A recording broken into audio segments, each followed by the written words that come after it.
दही हांडी उत्सव पर बॉम्बे हाईकोर्ट का बड़ा फैसला, कहा 18 साल से कम उम्र के लोग शामिल ना हों। बॉम्बे हाईकोर्ट ने कहा नियम तोड़ने वालों के खिलाफ सख्त कार्रवाई होनी चाहिए। हाईकोर्ट ने कहा दही हांडी की ऊंचाई 20 फीट से ज्यादा नहीं होनी चाहिए। बॉम्बे हाईकोर्ट ने कहा सड़क पर ना हो दही हांडी समारोह, पूरी सुरक्षा के साथ गोविंदा लें हिस्सा।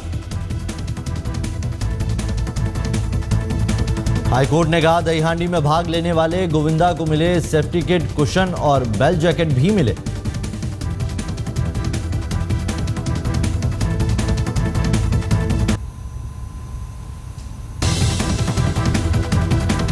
नेताजी सुभाष चंद्र बोस और अटल बिहारी वाजपेयी को भारत रत्न दिए जाने की अटकलों के बीच शिवसेना की मांग, वीर सावरकर को भारत रत्न दिए जाने की मांग की। महाराष्ट्र के कई शहरों में पेट्रोल पंप मालिकों की हड़ताल, एक टैक्स की मांग को लेकर बुलाई हड़ताल। मुंबई को छोड़ महाराष्ट्र के कई शहरों में हड़ताल, नागपुर समेत कई शहरों में 4400 पेट्रोल पंप मालिकों की हड़ताल। पेट्रोल पंप मालिकों की मांग, अगर सरकार एक समान टैक्स नहीं कर सकती तो वैट में दे छूट। पेट्रोल पंप मालिकों ने दी धमकी, मांगे नहीं पूरी होने पर करेंगे जोरदार हड़ताल। मुंबई के पेट्रोल पंप मालिक भी होंगे हमारे साथ।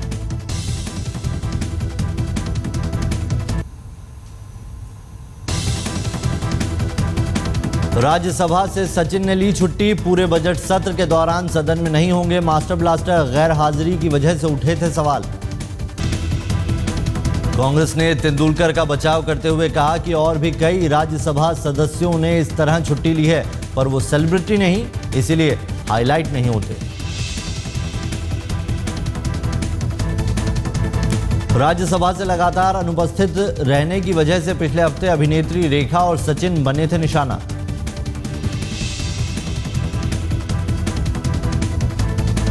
समाजवादी पार्टी के नेता अबू आजमी ने कांग्रेस को भेजा प्रस्ताव, सेक्युलर पार्टियां महाराष्ट्र में साथ मिलकर लड़े चुनाव।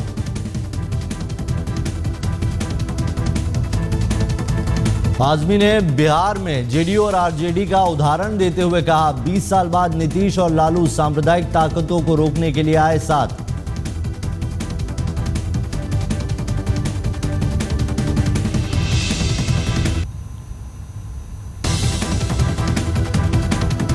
आजमी के मुताबिक महाराष्ट्र में भी कांग्रेस और एनसीपी को उठाना चाहिए ऐसा ही कदम, सभी सेक्युलर दलों को अपने साथ लेकर लड़े चुनाव।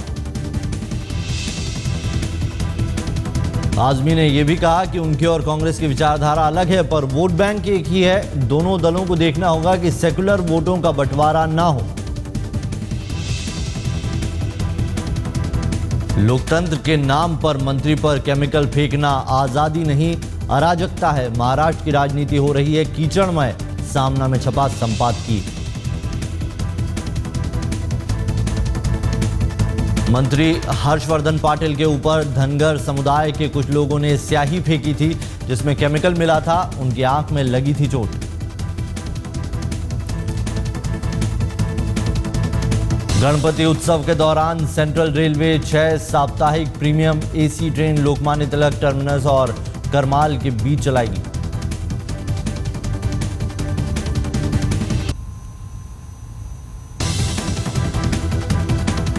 मुंबई में अक्सा बीच पर समुद्र में डूबने से 2 लड़कों की मौत, दोस्तों संग समुद्र में कर रहे थे मौज मस्ती। लहरों के बीच फंस गए थे 5 लड़के, निकालना हुआ मुश्किल, बचाव के लिए दौड़े लोग।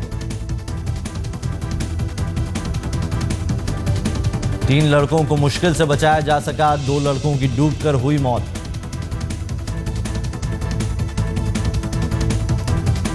समाजसेवी अन्ना हजारे के जीवन पर बन रही है फिल्म का नाम है आंदोलन।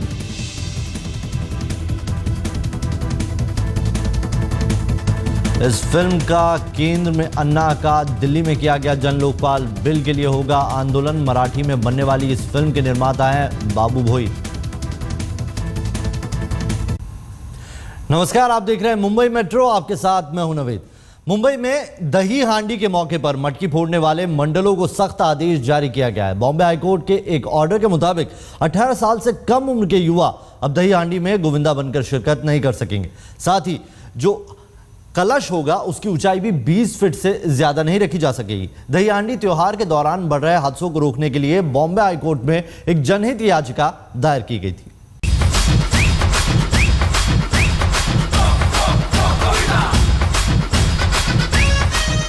मुंबई की सड़कों पर इस धमा चौकड़ी में अब बाल गोपाल नजर नहीं आएंगे। न ही इस बात की शर्त लग सकेगी कि कौन इस बार सबसे ऊपर की दही हांडी फोड़ेगा। बॉम्बे हाईकोर्ट ने सख्त आदेश जारी कर तमाम पाबंदी लगाई है। मुंबई पुलिस और बीएमसी को इस बाबत हर हाल में कानून के पालन करने का आदेश जारी किया गया है। हाईकोर्ट के आदेश के मुताबिक दही हांडी फोड़ने वाले गोविंदा 18 साल से कम उम्र के नहीं होने चाहिए।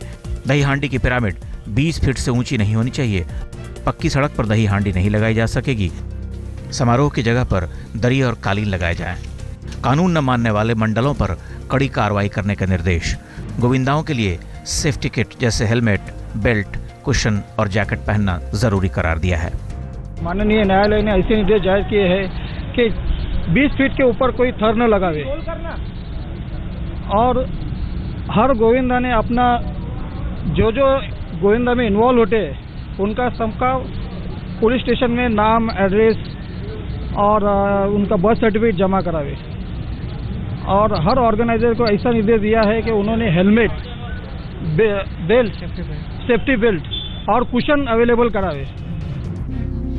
इससे पहले बीजेपी की सांसद पूनम महाजन ने बाल विकास मंत्री मेनका गांधी को एक चिट्ठी लिखकर दही हांडी में 12 साल तक के बाल गोपालों के भाग लेने पर पाबंदी लगाने की सिफारिश की थी। मैंने हमारी आदरणीय मंत्री महोदया श्री मेनका गांधी जी को कहा कि आप महाराष्ट्र गवर्नमेंट से बात करें और मैंने उनको खत लिखा था, उस खत का जवाब भी दिया। वो खुद उन्होंने चीफ मिनिस्टर को भी कहा है कि इस पे बैन करा जाए और गवर्नमेंट ऑफ इंडिया भी इसके बारे में बात करेगी। दही हांडी पिरामिड में ऊपर के 3 लेवल पर बच्चों को चढ़ाया जाता है। इसकी वजह है कि बच्चों का भार कम होता है और वो आसानी से ऊपर चढ़ने में सफल हो जाते हैं। लेकिन ये भी एक हकीकत है कि दुर्घटना होने पर इन्हीं बच्चों को सबसे ज्यादा खतरा भी होता है। कई मंडलों ने बच्चों के बिना दही हांडी की कल्पना नहीं करने की बात तक कह दी है।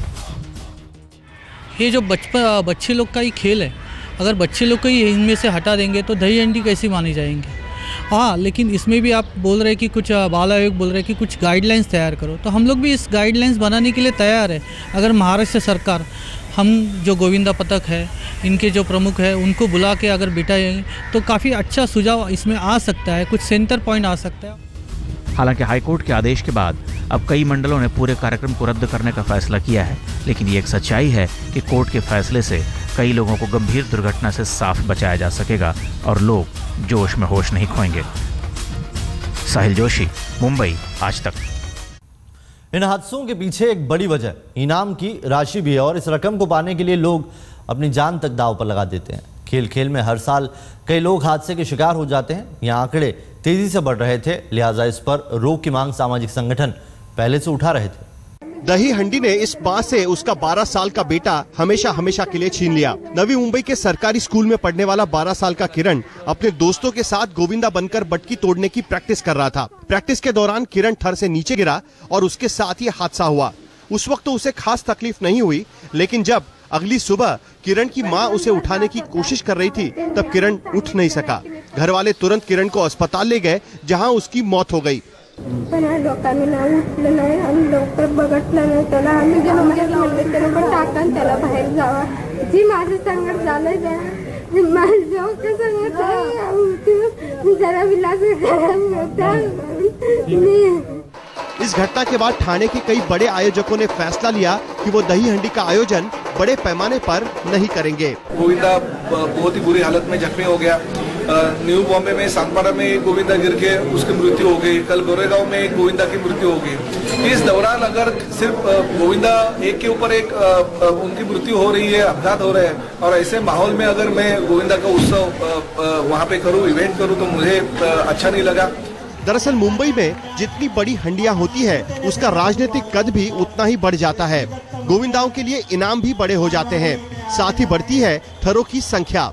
पिछले सालों के आंकड़ों पर नजर डालें तो वर्ली में महाराष्ट्र सरकार में मंत्री सचिन अहिर की दही हंडी में इनाम की राशि थी करीब 1 करोड़ रुपए।